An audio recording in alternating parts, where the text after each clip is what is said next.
Supplementary লিস্টের নাম বাদের অভিযোগ এবং যার জেরে হিঙ্গলগঞ্জে দেখা যাচ্ছে বৈধ ভোটারের নাম বাদ যাওয়াতে বিভিন্ন সময় দেখা যাচ্ছে যে সাপ্লিমেন্টারি লিস্টের নাম না থাকাকে ঘিরে কিন্তু ক্ষোভ বিক্ষোভ আঁচড়ে পড়ছে। এই মুহূর্তে দেখাচ্ছে হিঙ্গলগঞ্জের ছবি। হিঙ্গলগঞ্জ রোডে টায়ার জ্বালিয়ে প্রতিবাদ, 118 জনের নাম বাদে বিক্ষোভ, ঘটনাস্থলে পুলিশ এবং কেন্দ্রীয় বাহিনী।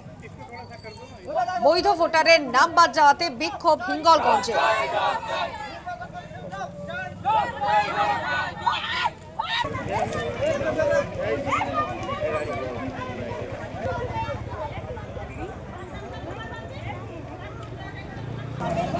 সাপ্লিমেন্টারি লিস্টের নাম বাদের অভিযোগ, বৈধ ভোটারের নাম বাদ যাওয়াকে ঘিরে রীতিমতো উত্তপ্ত পরিস্থিতি তৈরি হয় হিঙ্গলগঞ্জে। আপনাদের দেখাচ্ছি রীতিমতো টায়ার জ্বালিয়ে প্রতিবাদে সামিল হয়েছেন সেখানকার মানুষ। হিঙ্গলগঞ্জের ছবি, 118 জনের বৈধ ভোটারের নাম বাদ দেওয়া হয়েছে, যার জেরে বিক্ষুব্ধ মানুষ। রাস্তা অবরোধ, টায়ার জ্বালিয়ে রীতিমতো বিক্ষোভে সামিল হয়েছেন মানুষ। উত্তেজনা ছড়ালে সেখানে যায় কেন্দ্রীয় বাহিনী। আপনাদের দেখাচ্ছি সেই ছবি। পরিস্থিতি নিয়ন্ত্রণে আনতে কেন্দ্রীয় বাহিনী এবং পুলিশ ঘটনাস্থলে পৌঁছয়।